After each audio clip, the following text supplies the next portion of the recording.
Naisip mo na ba na marahil ang buhay mo ay hindi mo tunay na pag-aari? Na ang iyong mga iniisip, mga desisyon, at maging ang iyong mga pangarap ay hinubog ng ibang tao, mga magulang, guro, takot, at mga sitwasyon. Tila walang katuturan nito, subalit karamihan sa mga tao ay nabubuhay ng buhay ng isang taong yumaw na. Sinusunod nila ang mga di nakikitang script na isinulat ng mga tinig mula sa nakaraan at tinatawag itong tadhana. Ngunit ang tadhana ay hindi isang bagay na nadidiskubre. Ito ay isang bagay na isinusulat. At nais kong ipakita sa iyo kung paano ka magiging manunulat ng iyong sariling kwento simula sa sandaling ito.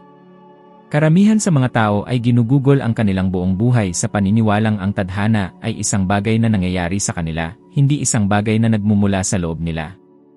Nabubuhay sila na naghihintay ng senyales, isang milagro, isang pagkakataon upang baguhin ang lahat. Ngunit ang totoo, ang tadhana ay hindi regalo mula sa universo, ito ay isang malay na paglikha. Natutunan ko ito sa mahirap na paraan. Sa loob ng maraming taon, ako ay isa lamang tagapagmasid sa sarili kong buhay. Bahagi ako ng isang nakasanayang gawain, gigising, magtatrabaho, uwi, at matutulog. Para akong nakulong sa isang di nakikitang siklo, isang script na isinulat ng isang taong hindi man lang inalintana ang aking katapusan. At ang pinakadelikadong bahagi ay kapag nabuhay ka ng ganoon sa masyadong mahabang panahon, magsisimula kang maniwala na ito ay normal. Sisimulan mong bigyang katuwiran ang pagsunod sa agos na parang ito ay karunungan. Sisimulan mong tawagin ang takot na pag-iingat. Ngunit ang sandaling natuklasan ko na maaari akong maging manunulat ng sarili kong tadhana ay siya ring sandaling napagtanto ko ang kapangyarihan ng pagpapasya.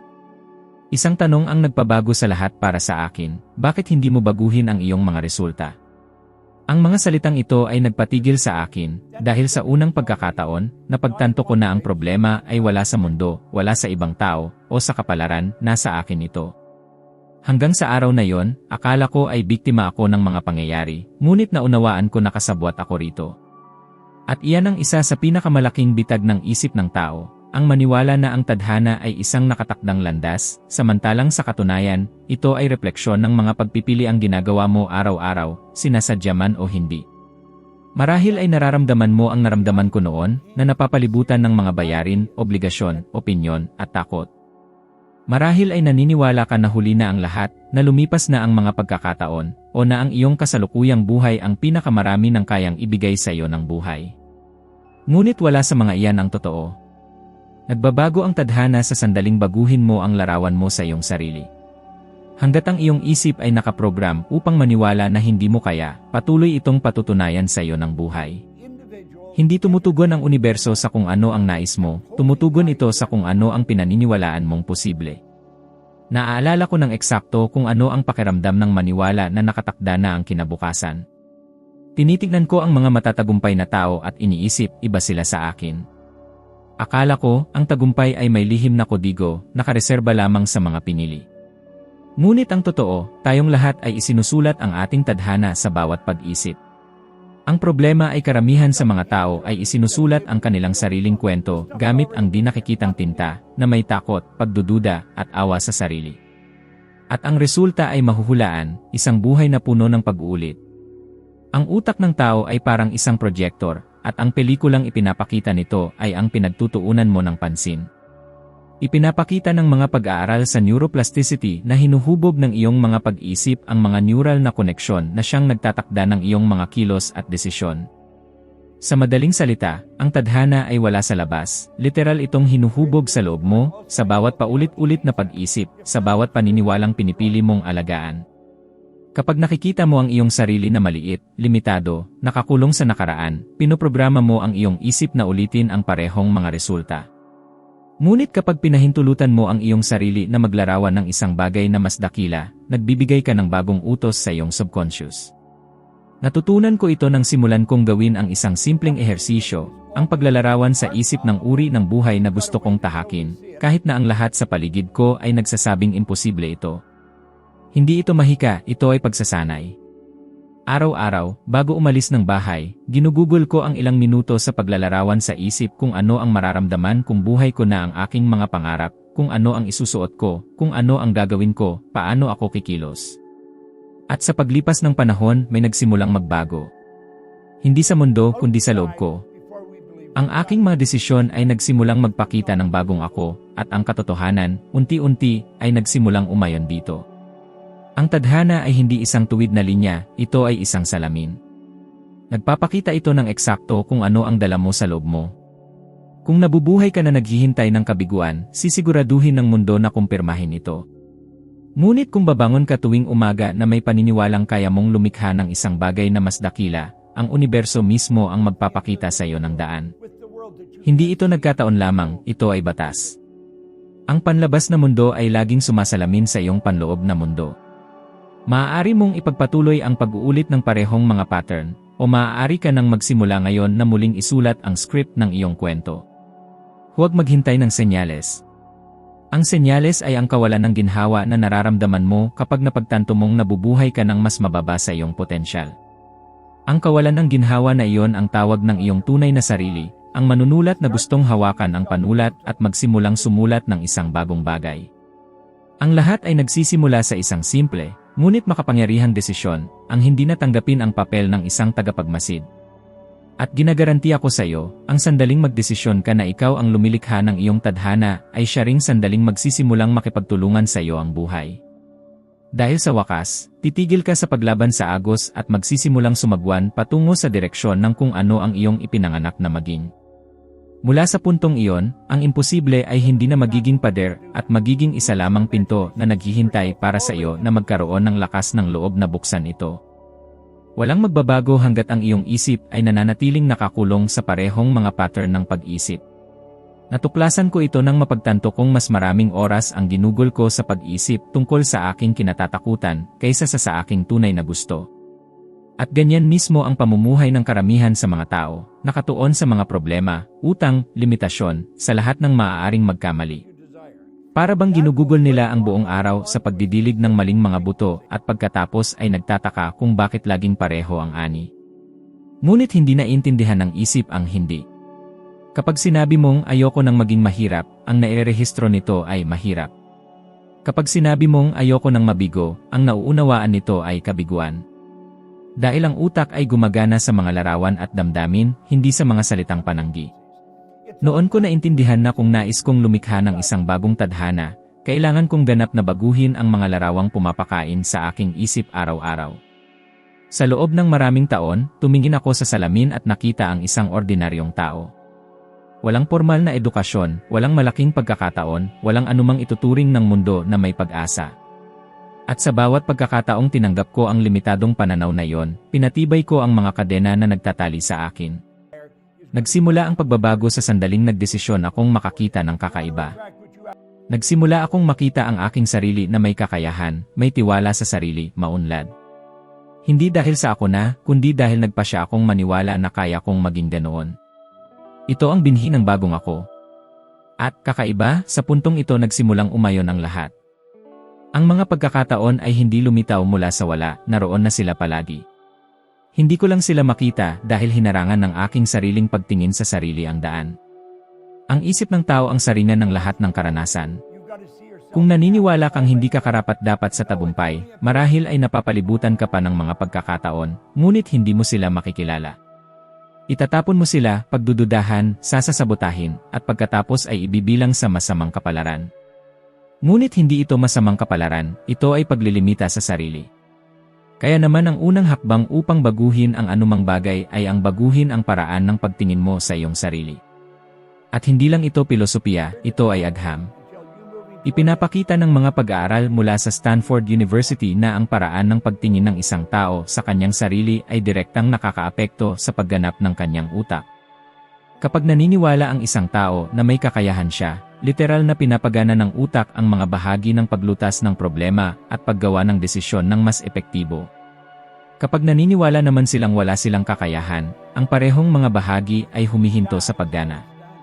Sa madaling salita, sinusunod ng katawan ang isip at tumutugon ang mundo sa katawan. Naaalala ko ang panahong nasa kagawaran pa ako ng pamatay sunog ng Toronto. Wala akong nakikitang pag-asa para sa kinabukasan. Nagtrabaho ako ng husto, ngunit ang sahod ko ay halos hindi sapat para sa mga gastusin, at sa loob ko, mayroong patuloy na pakiramdam ng kawalan.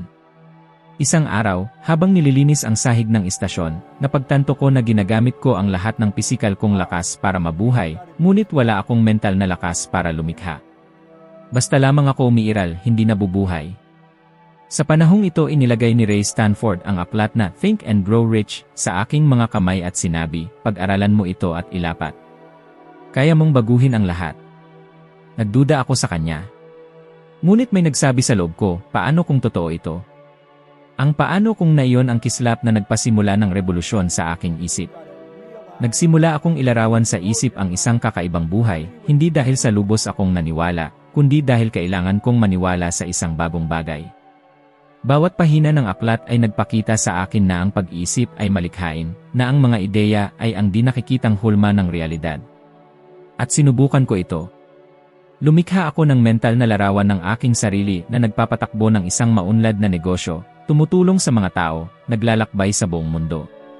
Sa panahong iyon, wala akong sapat na pera para mapuno ang tangke ng gasolina ng aking kotse, ngunit ang larawan ay napakalinaw, napakatindi, kaya nagsimulang kumilos ang aking katawan patungo rito. At iyan mismo ang nangyari, nagbago ang aking enerhiya, nagbago ang aking mga pag-uusap, nagbago ang mga tao sa paligid ko. Napansin mo na ba na kapag nagbabago ang iyong panloob na estado, nagsisimulang tumugon ng iba ang mundo? Ito ay dahil nagbabago ang dalas na inilalabas mo. At ang buhay ay isang tapat na salamin ng dalas na iyon. Kapag nagsimula kang mag-isip at makaramdam tulad ng isang maunlad na tao, magsisimula kang makaakit ng mga sitwasyon na nagpapatunay sa bagong pagkakakilanlan na ito. Ganoon kung paano, sa maikling panahon, ako ay nagmula sa pagiging isang walang direksyong bombero, tungo sa pagmamay-ari ng isang kumpanya ng paglilinis na kumikita ng mahigit 350,000 piso sa isang taon. At nangyari iyon noong dekada 60. Para sa isang taong walang pinag-aralan, iyon ay hindi ka panipaniwala. Ngunit ngayon ay naintindihan ko, ang pera ay refleksyon lamang ng isang panloob na pagbabago. Walang anumang nais mo ang mangyayari mula sa labas papasok. Ang tagumpay ay hindi darating para gawin kang may tiwala sa sarili, ang tiwala sa sarili ang umaakit sa tagumpay. At kung nagdududa ka pa rin dito, obserbahan ang sinumang tunay na matagumpay na tao. Wala isa sa kanila ang naghintay na maniwala sa kanila ang mundo. Sila ang unang naniwala. Kinumpirma lamang ng mundo kung ano ang totoo na sa loob nila. Kaya naman ngayon, nais kong simulan mo ng isulat ang bagong script para sa iyong kwento sa isip. Kumuha ka ng isang piraso ng papel at detalyadong ilarawan kung ano ang magiging perpektong araw mo kung ikaw na ang taong gusto mong maging. Saan ka gigising, ano ang mararamdaman mo, ano ang isusuot mo, ano ang sasabihin mo, at ano ang gagawin mo. Basahin mo ito bawat umaga, bago pa man tingnan ang iyong telepono.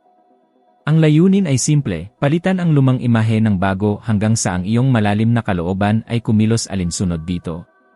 Gawin mo ito sa loob ng 7 araw at pansinin ang maliliit na pagbabago sa mga pagkakataon, mga pag-uusap, at mga damdamin. Sa bawat iniisip, nilililok mo ang kapalaran na iyong kakaharapin. Sa bawat pinaniniwalaan, idinidikta mo ang mga kulay at hugis ng iyong realidad. At kapag niyakap mo ang kapangyarihang ito, mayroong kahanga-hangang mangyayari. Titigil ka sa pagiging bunga ng mga pangyayari at ikaw ang magiging ugat nito. Diyan magsisimulang sumunod ang kapalaran dahil sa wakas ay inangkin mo na ang iyong pwesto bilang manunulat. Ang tunay na pagbabago ay nagsisimula sa sandaling tumigil ka sa paghahanap ng sinisisi at magsimulang maghanap ng mga dahilan. Inabot ako ng maraming taon upang maunawaan na ang aking mga resulta ay hindi bunga ng gobyerno, ng ekonomiya, o ng swerte. Ang mga ito ay direktang refleksyon ng kung ano ang nangyayari sa loob ko. At ang kakatwa ay, habang mas nagrereklamo ako, mas marami akong dahilan upang magreklamo. Dahil ang pagrereklamo ay isang gawaing malikhain din, pero sa maling direksyon. Sa bawat pagkakataon na nagrereklamo ka, pinatutunayan mong isa kang biktima. At ang isip ay naniniwala sa lahat ng paulit-ulit mong sinasabi rito. Kapag sinabi mo, wala namang nangyayari sa akin, ang iyong utak ay hindi nagtatanong, tinatanggap lang nito bilang utos. At pagkatapos ay sinisimulan ka nitong protektahan, iniiwasan ang anumang sitwasyon na maaaring magpatunay ng kabaligtaran dahil ayaw ng utak sa mga kontradiksyon. Kaya naman maraming tao ang nabubuhay sa isang walang katapusang siklo ng pagsira sa sarili, dahil sa loob ng isip, mayroong programa na humahadlang sa pag-unlad at tinatawag itong kaligtasan. Natutunan ko na upang baguhin ang kapalaran, kailangan ko munang akuin ang ganap na responsibilidad sa lahat ng nangyayari sa buhay ko. Hindi bahagya, kundi ganap. Ito ay isang konsepto na tila mahirap sa simula, ngunit nakapagpapalaya. Dahil hanggat sinisisi mo ang mundo, ang kapangyarihan ay nasa labas mo. Ngunit kapag sinabi mo, lahat ng nangyayari sa buhay ko ay refleksyon ng kung ano ang umiiral sa loob ko, mayroong nagbabago. Nababawi mo ang kontrol. At iyan ang unang hakbang upang maging manunulat ng sarili mong kapalaran. Naaalala ko ang isang panahon na tila nagkakagulo ang lahat. Sinimulan ko ang aking negosyo sa paglilinis at bigla nawalan ako ng isang mahalagang kliyente na kumakatawan sa malaking bahagi ng aking kinikita. Agad na naghanap ang aking isip ng masisisi. Sinisi ko ang merkado, ang kliyente, ang panahon. Ngunit pagkalipas ng ilang araw, umupo ako sa katahimikan at napagtanto, ang problema ay hindi ang pagkawala mismo, ito ay ang reaksyon ko sa pagkawala. Hayaan kong kontrolin ako ng takot. At kapag takot ang nagmamaneho, biglang nagpepreno ang buhay. Mula sa sandaling iyon, ipinangako ko sa sarili ko na hinding-hindi na ako muling magpapadaig sa negatibong emosyon na magdikta sa aking mga kilos. At iyon ang naging isa sa pinakamakapangyarihang desisyon na nagawa ko kailanman. Marahil, ikaw din ay nakakulong sa katulad na gawi. Ilang beses ka na bang sumuko sa isang bagay na may pag-asa dahil sa takot na mabigo? Ilang beses na bang may dumating na pagkakataon at kinumbinsi mo ang sarili mo na hindi pa ito ang tamang panahon? Ganyan ang pamumuhay ng karamihan, naghihintay ng perpektong sandali na hindi naman dumarating. Ngunit ang hindi nila napagtatanto ay walang perpektong sandali, ang umiiral ay ang lakas ng loob na kumilos kahit may kawalan pa rin ng katiyakan. Ang kilos ang nagpapagalaw ng enerhiya. At ang enerhiya ang bumubuo ng kapalaran. Gusto kong isipin na ang buhay ay parang isang blankong pahina.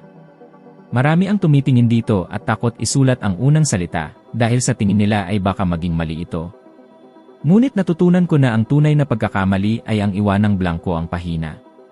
Kahit na magdudul-dudol ka lang, kahit na kailangan mong burahin at isulat muli, ang mismong pagkilos ng pagsusulat ang nagbabago sa iyo.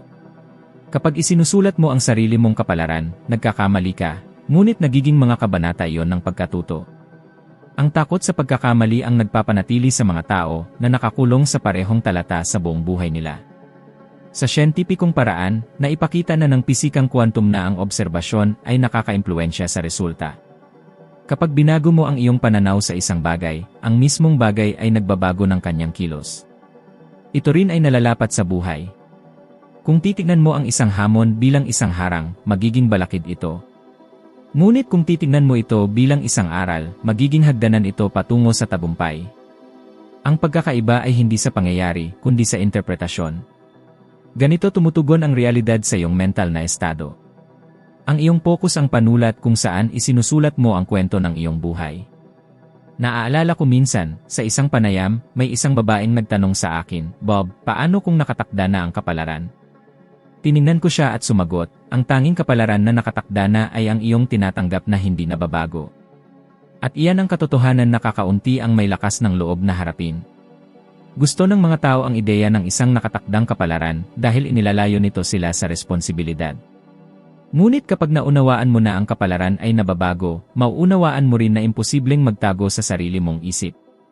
Dahil lahat ng iniisip mo, nararamdaman, at ginagawa ay isang buto na sisibol sa ilang pagkakataon. At heto ang isang bagay na gusto kong panghawakan mong mahigpit, bawat iniisip ay isang utos na ipinapadala sa universo. Sinasabi ng pagdududa, bigyan mo ako ng mas maraming kawalan ng katiyakan. Sinasabi ng pag-aalala, bigyan mo ako ng mas maraming dahilan para mag-alala. Ngunit ang pananampalataya, kahit na nasa dilim, ay nagsasabing, bigyan mo ako ng patunay sa aking pinaniniwalaan. At ang buhay ay sumusunod. Laging sumusunod. Mula sa sandaling magpasya kang tumigil sa pagre-react at magsimulang lumikha, nagbabago ang lahat. Titigil ka sa pagiging dahon na tinatangay ng hangin at magiging ikaw ang hangin na nagpapagalaw sa mga dahon. Naranasan ko ito, hindi dahil ako ay espesyal, kundi dahil sa wakas ay nagpasya ako na ako ang may pananagutan sa lahat, maging sa mga iniisip na pinahintulutan ko. Ang isip ay isang hardin at bawat iniisip ay isang buto. Ang kapalaran ay hindi aksidente, ito ay ani. Kaya, tanumin mo ngayon ang iyong sarili, anong uri ng mga buto ang itinatanim mo? Buto ba ng takot o pananampalataya? ng kakulangan o kasaganaan. Dahil ang itinatanim mo sa iyong isip ay tiyak na mamumulaklak sa iyong buhay. Ang kapalaran ay hindi isinusulat ng kamay ng pagkakataon, ito ay hinuhubog, linya por linya, ng mga may lakas ng loob na angkinin ang pagiging manunulat ng sarili nilang kwento. Napansin mo na ba kung paano ang karamihan ng mga tao ay nabubuhay sa pagre-react sa buhay, sa halip na lumikha ng sarili nila? Naniniwala silang gumagawa sila ng mga desisyon, ngunit sa katotohanan ay tumutugon lamang sila sa lumang mental na mga gawi. Nagigising sila ng nagmamadali, nagrereklamo tungkol sa trapiko, ginagawa ang dapat nilang gawin, umuwi ng pagod, at tinatawag itong rutina. Ngunit ang rutina ay refleksyon lamang ng kung ano ang naprogram sa loob nila.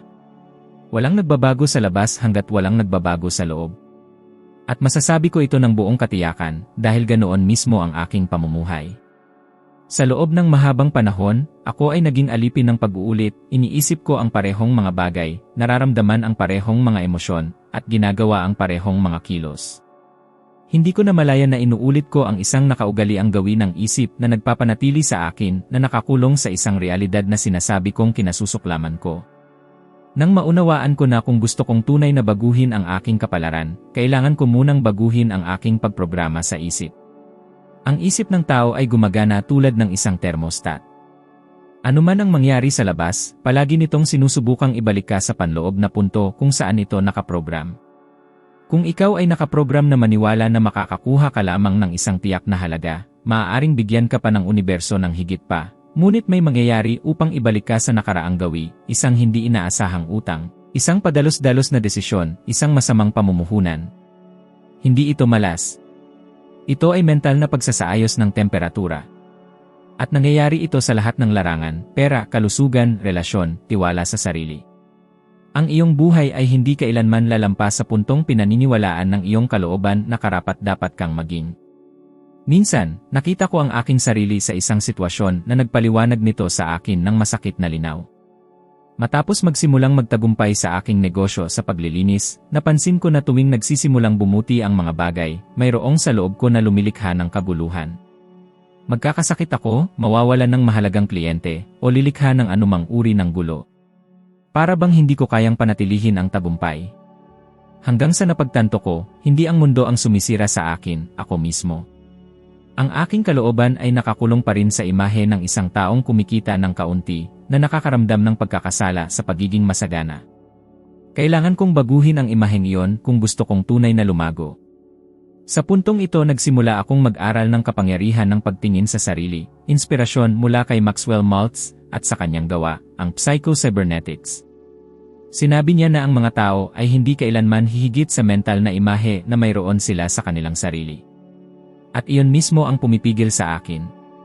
Maaari akong magtrabaho hanggat gusto ko, ngunit kung titingnan ko ang sarili ko bilang isang taong limitado, gagawin ng buhay ang lahat upang kumpirmahin ang paniniwalang iyon. Kaya, gumawa ako ng isang bagay na tila baliw, sinimulan kong tingnan ang aking sarili sa isang ganap na kakaibang paraan.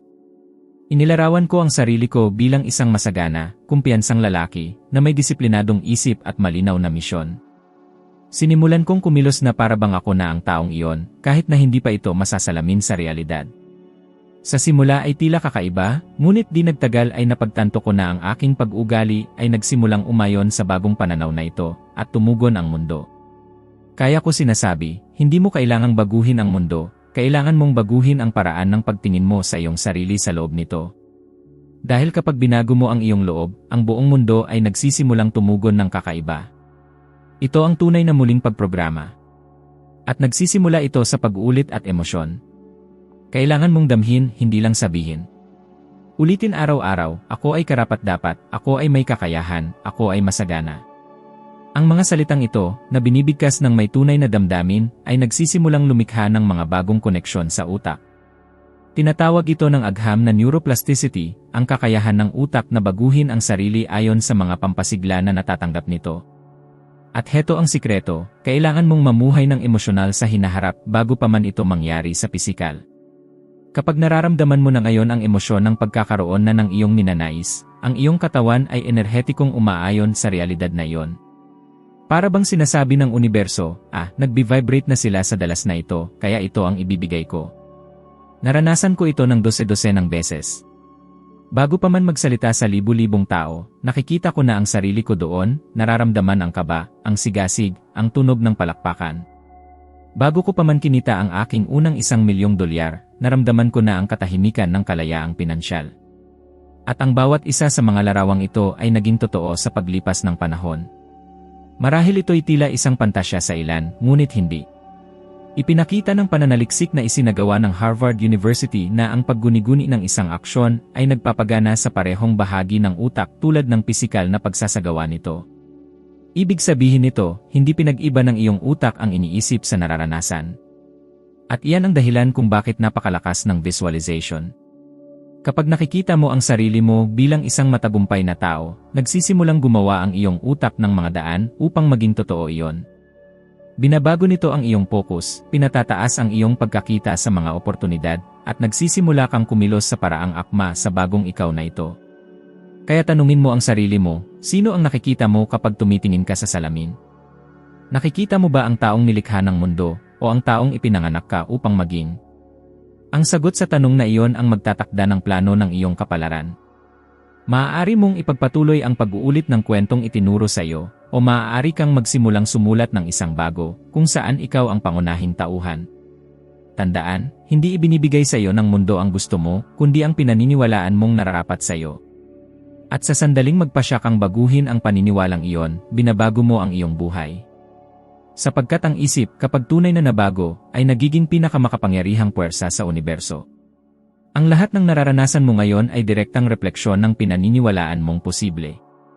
Ang kapalaran ay hindi aksidente, ito ay isang tiyak na tugon sa dalas na iyong inilalabas araw-araw sa pamamagitan ng iyong mga iniisip, damdamin at saloobin. Karamihan sa mga tao ay naniniwala na nabubuhay sila ayon sa gusto nila, ngunit sa katotohanan, nabubuhay sila ayon sa inaasahan nila. Ito ang isa sa mga pinakadakilang pagtuklas sa aking buhay, hindi natin naakit ang gusto natin, kundi ang inaasahan natin. At ang pag-asa ay mas makapangyarihan kaysa sa pagnanais dahil ang pagnanais ay nasa malay na isip, ngunit ang pag-asa ay naninirahan sa di-malay na isip, at ang di-malay na isip ang nagdidikta sa 76% ng ating mga desisyon araw-araw. Pinatutunayan ito ng agham. Ipinakita ng mga pag-aaral mula sa Harvard University na ang mga taong may optimistikong pag-asa ay mas malamang na makamit ang mga layunin at mapanatili ang malusog na relasyon. Ito ay dahil ang positibong pag-asa ay nakakaapekto sa nervous system at immune system na lumilikha ng mas maraming enerhiya, kalinawan ng isip at katatagan. Sa madaling salita, ang paraan ng iyong pag-isip ay literal na nagbabago sa chemistry ng iyong katawan, at ang iyong katawan ay nagsisimulang kumilos ng akma sa pinaniniwalaan mong mangyayari. At ang kabaligtaran ay totoo rin, ang mga umaasa sa pinakamasama ay madalas na nakikita ang mundo sa pamamagitan ng lente ng banta, na tumutugon ng may takot, pagdududa, at pag-atras. Marahil ay hindi ka pa huminto upang obserbahan ito sa iyong sariling buhay. Isipin kung ilang beses kang sumuko bago pa man sumubok, dahil lang sa inisip mong hindi ito magtatagumpay. Ilang oportunidad ang pinayagan mong lumipas dahil sa paniniwalang hindi ito ang tamang oras o hindi ka kaya. Ang mga pariralang ito na binibigkas sa tono ng pag-iingat ay talagang banayad na anyo ng takot. At ang takot ang pinakadakilang magnanakaw ng kapalaran na umiiral. Nagkukubli ito bilang lohika, sentido komon, maging kapakumbabaan. Ngunit ang takot ay hindi makatuwiran, ito ay depensa lamang ng lumang sarili na sumusubok na pigilan kang maging kung sino ka talaga. Isa sa mga pinakamahalagang aral na natutunan ko ay ang buhay ay hindi kailanman lumalampas sa antas ng iyong mga inaasahan. Kung maliit ang inaasahan mo, maliit din ang matatanggap mo. At hindi bilang parusa, kundi bilang katugunan. Ang lahat sa kalikasan ay gumagana sa pamamagitan ng resonance, ang magkapareho ay umaakit sa magkapareho. Hindi ka maaaring magtanim ng buto ng lemon at umasa ng mga mansanas. Katulad nito, hindi ka maaaring mabuhay na may mga pag-isip ng kakulangan at umasa ng kasaganaan. Nang maunawaan ko ito, sinadya kong baguhin ang aking mga inaasahan. Gumigising ako at sinasabi, ngayon, umaasa ako ng magandang balita. Ngayon, umaasa ako ng paglago. Ngayon, umaasa ako ng mga oportunidad. Sa una, tila isang simpleng ehersisyo lamang ito sa optimismo, ngunit di nagtagal ay napagtanto kong nagsimulang maghanap ang isip ko ng ebidensya upang kumpirmahin ang mga inaasahang ito. At mas marami akong inaasahang pinakamabuti, mas marami ang lumitaw na pinakamabuti. Naaalala ko ang isang kwento na naranasan ko pagkalipas ng ilang taon, nang simulan kong mag-coach ng mga tao sa buong mundo. Sa isa sa mga klase, may isang lalaking nagsabi sa akin, "Bob, wala talagang nagtatagumpay para sa akin. May talento siya, magagandang ideya, ngunit may itsura siyang talunan." Tinanong ko, "Ano ang inaasahan mo kapag sumusubok ka ng bago?" At sumagot siya, "Inaasahan kong magkamali, dahil iyan ang laging nangyayari." Tiningnan ko siya at sinabi, "At iyan mismo ang dahilan kung bakit ito patuloy na nangyayari."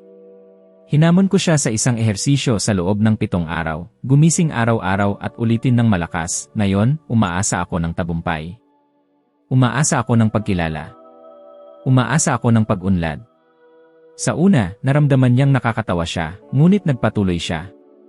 Sa ika-8 araw, nagpadala siya sa akin ng mensahe na nagsasabing nakatanggap siya ng panukala para sa partnership. Nang baguhin niya ang inaasahan niya, binago niya ang naakit niya. Hindi nagbabago ang mundo kapag gusto mong magbago ito, nagbabago ito kapag inaasahan mong magbago ito. Ang pag-asa ay ang tulay sa pagitan ng hindi nakikita at nakikita, sa pagitan ng iniisip mo at nararanasan mo. At kung tatanungin mo ako kung saan magsisimula, sasabihin ko sa iyo, simulan sa paghamon sa iyong mga paniniwala. Sa tuwing lumilitaw ang isang limitadong pag-isip, tumugon dito. Kapag sinasabi ng isip mo, hindi ito gagana, sabihin, paano kung gagana? Kapag ibinubulong nito, hindi ka kaya, sabihin, inaasahan kong patunayan ang kabaligtaran. Hindi mo kailangang maniwala agad, kailangan mo lang magsimulang magtanim ng mga bagong ideya. Sapagkat ang di malay na isip ay parang matabang lupa, hindi nito hinuhusgahan ang buto, pinatutubo lamang nito ang iyong inuulit ng may emosyon at pagkakapare-pareho. Ang buhay ay isang refleksyon ng pinahihintulutan mong mangyari sa loob mo. Baguhin ang iyong mga inaasahan, at babaguhin ng mundo ang tugon nito. Maniwala ka, ang universo ay walang paborito, mayroon itong mga katugma. At nagiging isa ka sa kanila sa sandaling magpasya kang umasa sa pinakamabuti, hindi dahil perpekto ang lahat, kundi dahil sa wakas ay naunawaan mo na ang kapalaran ay hindi kung ano ang nangyayari sa iyo, kundi kung ano ang nilikha mo mula sa inaasahan mo. Nagsisimula ang lahat kapag naunawaan mong hindi isinusulat ang iyong kapalaran ng mga di nakikitang puwersa, kundi ng mga gawin na inuulit mo araw-araw. Madaling pag-usapan ang mga pangarap, ang gusto mong makamit, ngunit sa maliliit na desisyon araw-araw tunay na nabubuo ang kapalaran. Minamaliit ng mga tao ang kapangyarihan ng pag-uulit. Naniniwala sila na ang malalaking pagbabago ay nagmumula sa mga dakilang sandali, ngunit sa katotohanan, nagmumula ito sa maliliit na aksyon na ginagawa ng may pagkakapare-pareho. Ito ay parang isang patak ng tubig na, sa pagbagsak sa isang lugar, isang araw ay butas ang bato. Ang pagkakaiba ay hindi mas malakas ang patak kaysa sa bato, ngunit mas mapilit ito. At ang pagpupursige na ito ang naghihiwalay sa mga lumilikha ng sarili nilang kapalaran mula sa mga reaksyon lamang sa buhay. Nang sinimulan kong baguhin ang aking buhay, wala akong pera, walang edukasyon, at walang malinaw na direksyon. Ang lahat ng mayroon ako ay isang libro, isang ideya, at isang desisyon, ang gumawa ng isang bagay araw-araw, kahit na minimal lang, upang makalapit sa imahe ng tagumpay na taglay ko sa aking isip. At maniwala ka sa akin, hindi ito madali. Sa unang ilang araw, pakiramdam ko ay walang nangyayari. Ngunit nanatili akong nakatuon. Patuloy kong inuulit sa sarili ko, ang isip ang lumilikha ng landas kapag matibay ang desisyon.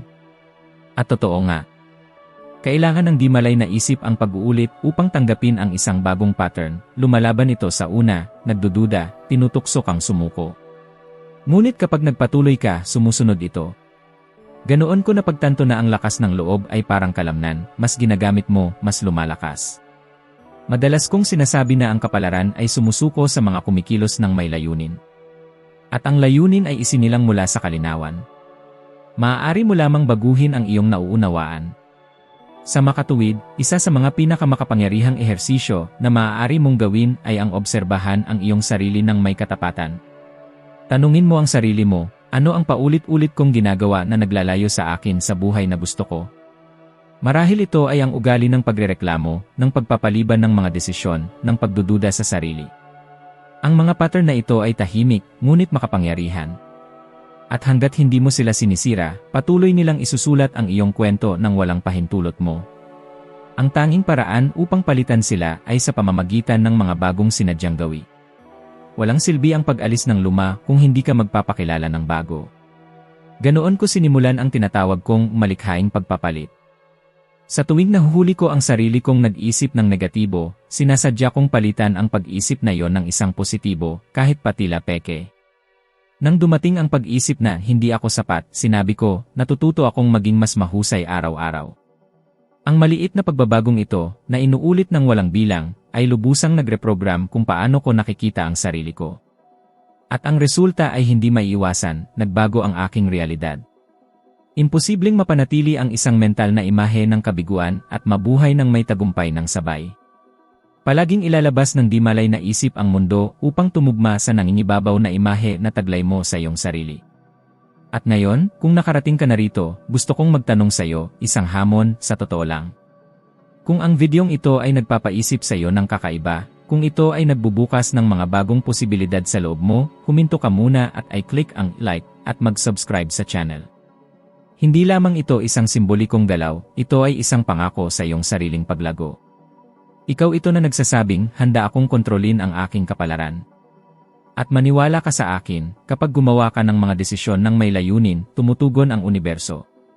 Sapagkat ang bawat kilos ng sinadyang pagpili ay isang malinaw na mensaheng ipinadala sa buhay, ako ang namumuno. Natuklasan kong karamihan sa mga tao ay hindi nabibigo dahil gusto nila ng masasamang bagay o dahil sa kakulangan ng talento, kundi dahil hindi nila kayang panatilihin ang enerhiya ng paunang desisyon. Nagsisimula sila ng may sigasig, ngunit ang sigasig ay parang spark. Nagbibigay liwanag ito sandali at pagkatapos ay nawawala, maliban kung ito ay pinapakain. Iyan ang dahilan kung bakit mas makapangyarihan ang disiplina kaysa sa motibasyon. Ang motibasyon ay emosyonal, ang disiplina ay estruktural. Kapag lumikha ka ng ugali ng pag-isip, pagkilos, at pagtugon bilang iyong ideal na sarili, hindi mo na kailangang umasa sa inspirasyon, ikaw mismo ang nagiging pinagmulan nito. Nagsisimulang magkahanay ang kapalaran dahil mayroon ng pagkakaugnay sa pagitan ng sinasabi mong ikaw at ng tunay mong ikaw. Mula sa puntong iyon, ang mga pagkakataon ay nagsisimulang maramdaman bilang mga himala. Lumilitaw ang mga tamang tao, sumisibol ang mga ideya, at dumarami ang mga oportunidad. Ngunit hindi ito swerte, ito ay isang kahihinatnan.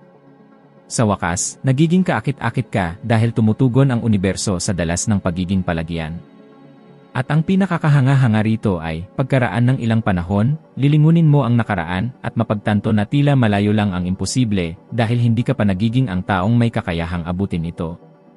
Ito ang kapangyarihan ng pagkontrol sa sarili mong isip, ititigil mo ang paghabol sa mga resulta at sa halip, sila ang maghahabol sa iyo. Nagsisimula ang kapangyarihang baguhin ang sarili mong tadhana sa kakayahang baguhin ang iyong pag-isip tungkol sa iyong sarili at sa mundo. Natuklasan ko ito nang mapagtanto kong ang isip ko ay parang istasyon ng radyo na, nang hindi ko namamalayan, nakatono sa maling dalas. Gusto ko ng kasaganahan, ngunit ang isip ko ay nagpapalabas ng kakulangan. Sinabi kong gusto ko ng kalayaan, ngunit kumilos ako dahil sa takot. At ang buhay, tulad ng isang tapat na salamin, ay eksaktong sumalamin yan. Noon ko naintindihan ang isang bagay na lubos na nagpabago sa aking pamumuhay, hindi mo natatanggap ang iyong ninanais, natatanggap mo ang tugma sa enerhiyang inilalabas mo. At ang enerhiyang iyon ay direktang bunga ng iyong nangingibabaw na mga kaisipan. Ang isip na walang malay ay hindi nagtatangi sa pagitan ng totoo at naisip. Tumutugon ito sa damdaming kasama ng mental na larawan. At doon nadapa ang karamihan ng mga tao. Sinasabi nilang gusto nila ng mas magandang buhay, ngunit ginugugol nila ang buong araw sa pag-aalala sa kung anong maaaring magkamali. Pinapalakas nila ang mga mental na larawan ng kabiguan, kakulangan, at takot. Pagkatapos ay nagtataka sila kung bakit nananatili ang lahat. Ang totoo, hindi naiintindihan ng universo ang mga salita, naiintindihan nito ang vibrasyon. Kung ang pinakakaraniwan mong pakiramdam ay pagdududa, tumutugon ang universo sa mga sitwasyong nagpapatunay sa pagdududang iyon. Natutunan kong dapat kang makaramdam bago ka makakita, maniwala bago ka magkaroon, at isipin ang tagumpay bago ito magpakita ng pisikal. Naaalala ko ang isang panahon kung saan nagsisimula pa lang akong magtrabaho sa pagbibigay ng mga pagsasanay at mga pagtatalumpati. Hindi pa ako kilala noon at madalas ay halos walang laman ang mga silid. Ngunit sa halip na mawalan ng pag-asa, inilarawan ko sa isip ang isang punong-puno na auditorium. Nakita ko ang sarili ko sa entablado, naramdaman ang init ng mga ilaw, narinig ang palakpakan ng mga tao, at naantig ako nito. Ginawa ko ito sa loob ng ilang buwan, at ang pinakakapanapanabik ay nagsimula akong makaakit ng mga taong gustong makinig sa akin. Hindi dahil mayroon akong milagrosong lihim, kundi dahil ang aking vibrasyon ay naayon sa aking ninanais. At kapag may pagkakaugnay ang isip at damdamin, walang magagawa ang universo kundi tumugon. Ngunit narito ang puntong kakaunti ang nakaintindi, hindi mo lang kailangan isipin ang gusto mo, kailangan mo ring alisin ang salungat na dalas. Hanggat sinasakop ng takot ang espasyo ng pananampalataya, walang magbabago. Kaya, sinimulan kong gawin ang isang pagsasanay na naging bahagi ng aking buhay. Sa tuwing lumalabas ang takot, hinarap ko ito bilang tanda na ako ay malapit ng lumago. Natuto akong gawing gasolina ang takot. Nang sabihin ang takot, paano kung magkamali? Sumagot ako, paano kung maging tama? At ang simpleng pagbaliktad na ito ng focus ay lubos na nagpabago sa aking emosyonal na estado. Bigla, ang imposible ay nagsimulang maging posible. At nais kong imungkahi ang parehong bagay sa iyo ngayon. Pumili ng isang layunin na talagang mahalaga sa iyo, isang bagay na nagpapasigla at humahamon sa iyo. Sa susunod na 7 araw, gumugol ng 10 minuto tuwing umaga upang isipin ang sarili mo na nabubuhay sa layuning iyon na parang totoo. Huwag lang isipin, damhin. Ipikit ang iyong mga mata at tingnan ang mga detalye, ang lugar, ang mga kulay, ang mga tao, ang mga tunog, ang iyong suot, kung ano ang iyong nararamdaman. Gawin ito araw-araw, at sa pagtatapos ng bawat gabi, isulat ang isang kilos, gaano man kaliit, na naglapit sa iyo sa senaryong iyon. Sa simula, maaaring parang isang pagsasanay lamang, ngunit sa paglipas ng panahon ay mapagtanto mo ang isang pambihirang bagay. Sisimulan ng iyong isip na kilalanin ang bagong pattern na ito bilang iyong katotohanan. At kapag tinanggap ng isip na walang malay ang isang bagay bilang katotohanan, gagawin nito ang lahat upang maging totoo ito. Ang dahilan kung bakit napakalakas ng pagsasanay na ito ay simple, sinasanay nito ang iyong utak na umasa sa pinakamahusay, at ang iyong katawan na kumilos patungo sa pinakamahusay. Hindi nagbabago ang buhay sa isang gabi lang, ngunit nagsisimula itong umayon ng halos hindi napapansin. Nagsisimulang mangyari ang maliliit na pagkakataon. Lumalabas ang mga tao. Sumusulpot ang mga pagkakataon. At, unti-unti, ang tila malayo ay nagiging natural. Ang tadhana ay hindi nagbabago sa pamamagitan ng puwersa, nagbabago ito sa pamamagitan ng focus. At kapag nagsimula kang kumilos mula sa bagong vibrasyong ito, nawawala ang pagdududa, humihina ang takot, at ang pananampalataya ang nagiging natural mong estado. Sa puntong ito nagiging matatag ang pagbabago kapag mas nagiging madali ang maniwala kaysa magduda. Sa sandaling ito, hindi mo na kailangang habulin ang iyong gusto. Kailangan mo lang maging ang taong may kakayahang tumanggap nito. At doon nagsisimulang umayon ang buhay sa iyo. Dahil ang universo ay laging tumutugon sa dalas ng pagkakaugnay, at kapag ang iyong vibrasyon ay naayon sa iyong gusto, ang iyong tadhana ay isinusulat ng muli, hindi sa hinaharap kundi ngayon. Ang isip ang tunay na entablado kung saan inilalabas ang tadhana. Lahat ng nararanasan mo sa pisikal na mundo ay nagsimula bilang isang mental na larawan. Ang problema ay hinahayaan ng karamihan na ang mga larawang ito ay nilikha ng takot, pagdududa, at mga alaala ng kabiguan. Hindi nila napagtanto na bawat paulit-ulit na kaisipan ay isang buto na itinanim sa matabang lupa ng isip na walang malay, at ang lupang ito ay hindi nagtatangi sa pagitan ng mabuti o masama. Pinapatubo lamang nito ang itinanim na may sapat na damdamin. Kapag naintindihan mo ito, nagsisimula kang magkaroon ng halos walang hanggang kapangyarihan sa iyong sariling buhay dahil napagtanto mong walang nangyayari ng nagkataon. Lahat ng nararanasan mo ay isang pagpapalabas ng iyong pinaniniwalaan tungkol sa iyong sarili. Sa loob ng maraming taon, ako ay bihag ng sarili kong limitadong paniniwala. Naniniwala akong ang tagumpay ay nakalaan lamang sa iba, ang pinakamatalino, ang pinakamay pinag-aralan, ang pinakamapalad. Ang paniniwalang ito ay hindi nakikita, ngunit kinokontrol nito ang bawat hakbang na ginagawa ko. Kahit na may lumitaw na mga pagkakataon, hindi ko sinasadya na itinulak ang mga ito palayo dahil hindi sila tugma sa larawan ko sa aking sarili. Nang naintindihan ko lamang na ang isip ay hindi lang nakakaintindi sa realidad, kundi lumilikha rin ito, nagsimulang magbago ang aking buhay. At ang pagbabagong ito ay hindi dumating nang dahil sa swerte, dumating ito sa pamamagitan ng kamalayan. Ang kamalayan ang tulay sa pagitan ng hindi nakikita at nakikita. Nagsimula akong obserbahan ang sarili ko ng naiba. Sa halip na tumugon sa mundo, sinimulan kong itrato ito bilang isang salamin. Kapag may isang bagay na hindi nangyayari ayon sa gusto ko, tinatanong ko, ano sa loob ko ang bumubuo sa refleksyong ito? At ang simpleng tanong na ito ay naging isa sa pinakamakapangyarihang gawi sa aking buhay. Pinigilan nito akong magsisisi, magreklamo, at ipasa ang responsibilidad. Dahil kapag kinilala mo ang sarili mo bilang tagalikha, nawawalan ka ng karapatang maging biktima, ngunit nagkakaroon ka ng kapangyarihang baguhin ang lahat. Naaalala ko ang isang panayam kung saan nakilala ko ang isang lalaki na, sa paningin ng lahat, ay isang henyo. Matalino, kakit-akit, malikhain. Ngunit may isang bagay sa kanya na nakakuha ng pansin, ang patuloy na paghamak sa sarili. Sasabihin niya, wala kailanman ang nagiging maayos para sa akin. At, sa katunayan, lahat ng hinawakan niya ay tila nagkakawatak-watak. Siya ay buhay na patunay na hindi sapat ang talento kapag baluktot ang pagtingin sa sarili. Isang araw, matapos siyang pakinggan sa loob ng ilang minuto, sinabi ko, hindi ka nabibigo dahil sa kakulangan ng kakayahan. Nabibigo ka dahil sa labis na paniniwala sa sarili mong kabiguan. Nanatili siyang tahimik. Pagkaraan ng ilang linggo, hinanap niya ako at sinabi, hindi ko naisip na baka inaakit ko ang pinakakinatatakutan ko. Ang lalaking ito ay kalaunan naging isa sa pinakadakilang negosyante na nakilala ko, hindi dahil nagbago siya ng propesyon, kundi dahil binago niya ang kanyang isip. At iyan ay isang pandaigdigang katotohanan, hindi mo inaakit ang gusto mo, inaakit mo kung ano ka. Kung umiiral ang takot sa loob mo, umaakit ka ng mga sitwasyong nagbibigay katwiran sa takot na yon. Kung nananahan ang kakulangan sa loob mo, ipinapakita sa iyo ng mundo ang mga dahilan upang patuloy na maniwala rito. Ngunit kung nililinang mo sa loob mo ang isang larawan ng kasaganahan, kumpiyansa, at pagiging karapat-dapat, nagsisimula ang buhay na bigyan ka ng patunay na totoo ang larawang ito.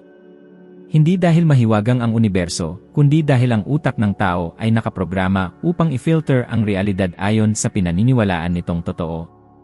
Ito ay tinatawag na Reticular Activating System, isang estrukturang neurological na pumipili, sa loob ng bilyon-bilyong araw-araw na pampukaw, tanging ang nagpapatunay sa iyong nangingibabaw na paniniwala. Kaya naman ang mga taong pesimista ay nakakahanap ng problema sa lahat ng bagay at ang mga taong kumpiyansa ay nakakahanap ng mga oportunidad kahit sa kaguluhan. Ang mundo ay pareho, ang filter ay iba. At ang filter na iyon ang iyong tadhana. Kapag binago mo ang filter, binago mo ang paraan ng iyong pagtingin sa mundo, at tiyak na binago mo ang ibinabalik sa iyo ng mundo. Ito ay parang pagpapalit ng salamin sa mata, hindi nagbabago ang tanawin, ngunit ang iyong paningin ay ganap na nagbabago. At ang pinakakahanga-hanga ay kapag nagsimula kang makita ang kagandahan, kasaganahan, at mga posibilidad, ang universo ay umaayon upang kumpirmahin ang bagong pananaw na ito. Ang susi ay ang pag-aaral na linangin ang pakiramdam bago ang resulta. Palagi akong naniniwala na kung mararamdaman mo ang isang bagay ng malalim, kahit bago pa ito mangyari, nasa landas ka na patungo sa pagpapakita nito. Ganoon din ang nangyari nang likhain ko ang Proctor Gallagher Institute. Bago pa man magkaroon ng istruktura, mayroong pakiramdam, ang ganap na paniniwala na tutulungan ko ang mga tao sa buong mundo na baguhin ang kanilang buhay sa pamamagitan ng isip. Nakita ko ito nang napakalinaw na ang mundo ay tumugon lamang sa kalinawan ng aking pananaw. Gusto kong subukan mo ang isang bagay. Sa susunod na 21 araw, maglaan ng ilang minuto tuwing umaga upang isipin ang sarili mo na nabubuhay ng eksakto sa buhay na ninanais mo. Tingnan ang mga detalye, damhin ang enerhiya, huminga tulad ng taong iyon, mag-isip tulad nila. Gawin ito nang may gayong tindi na magiging imposible nang matukoy ang pagkakaiba ng imahinasyon sa realidad. At bawat gabi, bago ka makatulog, ipahayag ang pasasalamat na parang nagpakita na ang lahat ng iyong ninanais. Hayaan mong ang iyong pasasalamat ay hindi nagmumula sa isang pakiramdam ng pananabik, kundi sa matatag na paniniwala. Ang simpleng gawain ito ay nag-aayos muli sa iyong isip na walang malay at nagpapabago sa iyong dalas ng vibrasyon. Ang buhay ay hindi lang tumutugon sa mga pasibong naghihintay, tumutugon ito ng may sigla sa mga nakatutok na sa kanilang hinahanap. Kapag ikaw ay nagpapalabas ng malalim na pasasalamat, matatag na kumpiyansa, at malinaw na layunin, muling inaayos ng universo ang sarili nito sa paligid ng makapangyarihang bagong enerhiyang ito. Ito ang tunay na diwa ng pagbabago sa iyong kapalaran, hindi sa pamamagitan ng sapilitang puwersa, kundi sa pamamagitan ng matibay na pananampalataya. Ang pananampalataya ay hindi lamang paniniwalang may mangyayari, ito ay malalim na kaalaman na ito ay nangyayari na. Ang tunay na kapangyarihan ay nasa pagdamdam sa emosyonal na estado ng iyong ninanais na kinabukasan, hanggang sa ang kinabukasang iyon ay walang pagpipilian kundi magkatotoo sa harapan mo. Maraming tao ang maling naniniwala na sila ay naiipit dahil sa kawalan ng oportunidad, samantalang ang totoo, ang kanilang paghinto ay nagmumula sa kawalan ng kakayahang bitawan ang nakaraan. Paulit-ulit nilang binubuhay ang mga lumang kwento, pinatitingkad ang matagal ng sama ng loob, at binibigyang katwiran ang mga nakaraang kabiguan. Ito ang eksaktong dahilan kung bakit hindi nakakaranas ng tunay na pagbabago ang kanilang buhay. Nagnanais sila ng bagong kabanata, ngunit patuloy na nananatili sa isang pahina. Natutunan ko, madalas sa pamamagitan ng masakit na karanasan, na ang nakaraan ay nagiging bilangguan lamang kapag pinili mong manatili sa loob ng mga pader nito. At hanggat ang iyong isip ay nananatiling nabibihag ng kung ano ang nangyari na, ang potensyal para sa kung ano ang maaaring mangyari ay hindi kailanman makakahanap ng espasyo upang mamukadkad. Sa loob ng maraming taon, pasan-pasan ko ang mabigat na pasanin ng aking mga nakaraang pagkakamali. Bawat maling desisyon, bawat pinalampas na pagkakataon, bawat kirot ng pagsisisi ay naging isang alaala na masusi kong inuulit araw-araw. Hindi ko namalayan na patuloy kong pinaparusahan ang sarili ko, pinanatili ang aking isip na nakatutok sa mga bagay na hindi ko na kayang baguhin. Ang resulta ay lubos na nahulaan, pakiramdam ko ay lubusan akong naparalisa. Pagkatapos, isang araw, isang malalim na realisasyon ang sumagi sa akin, ang nakaraan ay wala na sa ibang lugar kundi sa loob lamang ng ating mga alaala.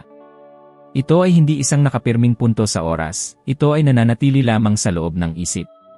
At kung ito ay nananatili sa isip, kung gayon, taglay nito ang potensyal para sa pagbabago.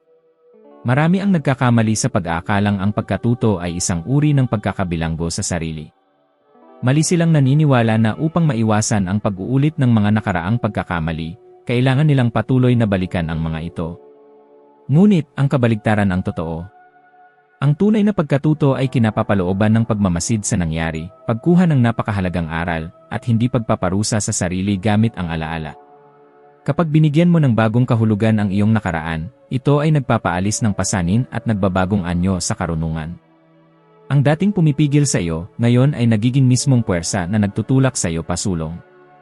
Ang paghahayag na ito ang naghudyat sa simula ng aking paglalakbay upang baguhin ang pagtingin ko sa aking mga alaala. Itinigil ko ang pagtatanong, bakit nangyari ito sa akin, at sa halip ay nagsimulang magtanong, para sa anong layunin nangyari ito sa akin. Ang tila simpleng pagbabago sa pagtatanong na ito ay nagbukas ng isang ganap na bagong dimensyon ng pag-unawa. Naaalala ko ang isang malinaw na kwento mula sa aking kabataan. Ang aking lola, tuwing dinadalaw ko siya, ay sasabihin, hindi magtatagal, anak, lilisan na ako. Binigkas niya ang mga salitang ito nang may ganoong pananalig na lumaki akong tunay na naniniwala na maaari siyang mawala anumang oras. Ngunit alam mo ba kung ano ang talagang nangyari? Nabuhay siya hanggang sa siya ay maging 74 na taong gulang. Lumipas ang mga dekada, at patuloy niyang binibigkas ang parehong mga salita, nabubuhay na tila palaging nasa bingit ng kanyang katapusan. Matagal na pagkatapos ko lang naunawaan ang malalim na katotohanan, ito ay isang perpektong metapora para sa kung paano nabubuhay ang napakaraming tao, nabibihag ng isang lumang paniniwala. Kumbinsido na ang kanilang pinakamagagandang araw ay tapos na, kahit pa ang buong buhay ay nakalatag pa sa kanilang harapan. Ang katotohanan ay, ang nakaraan ay patuloy lamang na nagdudulot ng sakit dahil patuloy mo itong pinananatiling buhay sa damdamin. Nililinaw ito ng neuroscience ng may pambihirang kalinawan. Kapag malinaw mong naaalala ang isang masakit na karanasan, muling pinapagana ng iyong utak ang parehong neural network na gumana sa sandali ng orihinal na pangyayari. Nangangahulugan ito na muling dinaranas ng iyong katawan ang magkakaparehong sensasyon, naglalabas ng parehong hormones, at nararanasan ang parehong pagdurusa. Para kang muling nakakaranas ng sakit, ngunit wala ang mismong pangyayari, sa pamamagitan lamang ng alaala. Hanggat pinapanatili mo ang ganitong pattern, mananatiling nakakulong ang iyong katawan sa parehong emosyonal na estado, sa gayon ay pumipigil sa paglikha ng anumang tunay na bago. Ito ang dahilan kung bakit madalas kong igiit, imposibleng makabuo ng bagong bagay habang pasan-pasan mo pa ang mga durog na labi ng nakaraan. Ang nakaraan ay hindi humihingi na makalimutan, hinihingi nito na matubos. Hindi mo mabubura ang mga karanasang pinagdaanan mo, ngunit talagang mababago mo ang papel na ginagampanan ng mga karanasang iyon sa iyong kwento. Ang dating nagdulot sa iyo ng sakit ay maaaring maging mismong katalista para sa iyong paggising. Ang kabiguan ay maaaring magbago sa malalim na kalinawan. Ang pagkawala ay maaaring magpanday ng pambihirang lakas. Ang kabiguan ay maaaring magdirekta sa iyo patungo sa isang bagong landas. Gayunpaman, wala sa mga pagbabagong ito ang maaaring mangyari hanggat patuloy kang lumingon sa nakaraan, sinusubukang baguhin ang kung ano ang nangyari na. Naunawaan ko na ang buhay ay tunay na nagsisimulang dumaloy kapag itinigil mo ang pakikipaglaban sa kung ano ang nangyari na at sa halip ay nagsimulang makipagtulungan sa kung ano ang nagaganap sa kasalukuyang sandali. Ang kasalukuyan ang tanging punto ng kapangyarihan na magagamit mo. Ang lumipas ay wala na, at ang kinabukasan ay hindi pa nakasulat, kaya, ang tanging lugar kung saan mo tunay na mababago ang iyong kapalaran ay dito mismo, ngayon mismo. Ang realisasyong ito ang nagtulak sa akin na bumuo ng isang simpleng gawain na ganap na nagpabago sa aking relasyon sa oras. Sa tuwing napapansin ko na sinusubukan ng aking isip na hilahin ako pabalik sa nakaraan, humihinto ako at marahang sinasabi, ang tanging oras na umiiral ay ang sandaling ito. Ang pahayag na ito ay laging nagbabalik sa akin sa realidad, muling binibigyan ako ng pakiramdam ng kontrol. At ito mismo ang gusto kong simulan mong gawin. Simula ngayon, tuwing susubukan ng iyong isip na bitagin ka sa mga lumang alaala, huminga ng malalim at sabihin, binitawan ko ang nakaraan at nililikha ko ang kasalukuyan. Ulitin ito ng maraming beses hanggat kinakailangan. Sa simula, maaaring pakiramdam mo ay purong simboliko lamang ito, ngunit sa tuloy-tuloy na pagsasanay, magsisimulang maunawaan ng iyong utak ang utos. Matututunan nito na ayaw mo nang manatili sa kung ano ang natapos na. At ito, kaibigan ko, ang paraan kung paano nagaganap ang paglaya. Isang kaisipan sa bawat pagkakataon, isang mahalagang sandali ng pagiging naroroon na sumusunod sa isa pa. Dapat mong maunawaan na ang nakaraan ay isa lamang silid-aralan kung saan mo na naisaloob ang bawat aral na kailangan mo. Ang manatili doon ay sadyang pagtanggi sa pagtatapos. Patuloy kang inaanyayahan ng buhay na sumulong, ngunit mabubuksan mo lamang ang susunod na pinto kapag binitawan mo ang hawakan ng nauna rito. Ang kapalaran ay hindi lamang hinuhubog mula sa mga tagumpay, hinuhubog din ito ng pamamaalam sa mga lumang bersyon ng iyong sarili, sa mga limitadong paniniwala na dating pumigil sa iyo, at sa mga kwento na naglingkod na sa kanilang layunin. At kapag sa wakas ay pinayagan mong tunay na magpahinga ang nakaraan, may mangyayaring lubos na pambihira, magsisimula kang makaranas ng malalim na kaginhawaan. Muling dumadaloy ang buhay ng walang kahirap-hirap, lumilitaw ang mga bagong ideya ng may panibagong sigla, at ang pakiramdam ng paglipas ng panahon ay nagbabago tungo sa isang ganap na katiyakan na ikaw ay umuunlad. Malinaw kong naaalala ang isang panahon na tila gumuho ang buong mundo ko. Nawalan ako ng malalaking kontrata, bumagsak ang aking mga pamumuhunan, at sa isang panandaliang sandali, isang lumang mental na pattern ang nagsimulang gumapang at bumagabag sa akin.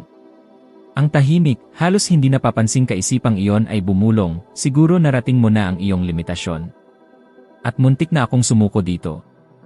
Gayunpaman, sa isang sandali ng malalim na katahimikan, isang paunahing realisasyon ang sumagi sa akin. Ang limitasyon ay hindi isang katapusan, ito ay isang mahalagang punto ng pagbabago. Bawat isang pagkakataon na pakiramdam mo ay hindi mo na kayang tiisin, ang universo ay nagpapahiwatig lamang na oras na upang kumawala mula sa isang lumang bersyon ng iyong sarili. Ang pagkabagabag sa nakikita mo ay tanging ang sakit ng paglaki. Ito ang nagtutulak sa iyo ng higit pa sa mga limitasyong itinakda mo mismo dati. Sa puntong iyon ko naunawaan ang malalim na pagkakaiba sa pagitan ng sakit at pagdurusa. Ang sakit na unawaan ko ay isang hindi maiiwasang bahagi ng buhay. Ang pagdurusa, gayunpaman, ay ganap na opsyonal, nagmumula sa ating paglaban sa kung ano ang naroroon na. Kapag aktibo kang nakikipaglaban sa kung ano ang nagaganap, nagiging bihag ka ng iyong sariling paglaban. Ngunit kapag pinili mong tanggapin, matuto, at sumuko sa proseso, matutuklasan mo na ang sakit mismo ay maaaring maging mismong binhi ng isang lakas na hindi mo alam na taglay mo. Nasaksihan ko ito hindi lamang sa sarili kong buhay, kundi sa buhay ng hindi mabilang na individual na aking ginabayan sa loob ng maraming taon. Mga taong nawalan ng lahat, ngunit nahukay sa kanilang sarili ang isang malalim na determinasyon na ang kaginhawaan lamang ay hindi kailanman nakapagpasiklab. Ang isip ay may likas na hilig na umiwas sa pagkabagabag, Ngunit ang tunay na paglago ay humihingi ng kabaligtaran. Walang kalamnan ang tunay na lumalakas ng hindi nakakaranas ng paglaban. Walang artistang nakakalikha ng isang kahanga-hangang bagay nang hindi nagkakamali ng hindi mabilang na beses. Walang sinumang tao ang nagpapalawak ng kanilang kakayahan nang hindi direktang hinaharap ang kanilang mga takot. At ito, tiyak, ang dahilan kung bakit napakalaki ng halaga ng kabiguan. Nililinaw nito kung ano pa ang kailangan ng pagbabago sa loob natin. Ang kabiguan ay isa lamang salamin, at ang refleksyon na ipinapakita nito ay hindi ang iyong ganap na pagbagsak. Ito ay, sa katunayan, ang mismong punto kung saan tunay na nagsisimula ang iyong susunod na antas ng ebolusyon. Natuklasan ko na ang mga individual na nakakamit ng pambihirang resulta ay hindi ang mga hindi kailanman nagkakamali. Sa halip, sila ang mga patuloy na nagpupursige sa kanilang mga pagsisikap. Mabilis silang nagkakamali, mas mabilis pang natututo, at umaangkop ng may pambihirang liksi. Habang marami ang nag-aaksaya ng kanilang enerhiya sa pagdaing, ang mga individual na ito ay sinusubukan na ang kanilang susunod na hakbang. Ito ang eksaktong dahilan kung bakit napakalaki ng kapangyarihan ng pagkilos. Sinisira nito ang nakakapanghinang siklo ng takot. Kapag kumilos ka, nagsisimulang bumuhos ang enerhiya, nagbubukas ang iyong isip sa mga bagong posibilidad, at nawawalan ng nakakasakal na kapit ang pagdududa. Ang pagkilos ay lumilikha ng kalinawan, at ang kalinawan, naman, ay nagbibigay ng matatag na direksyon. Dapat mong maunawaan na ang takot ay hindi kailanman tunay na nawawala, nagbabago lamang ito ng anyo. At ayos lang iyon. Nakakaranas pa rin ako ng takot kapag nagsisimula ng isang bagong bagay. Ang mahalagang pagkakaiba ay ngayon, tumatanggi akong hayaan itong paralisahin ako.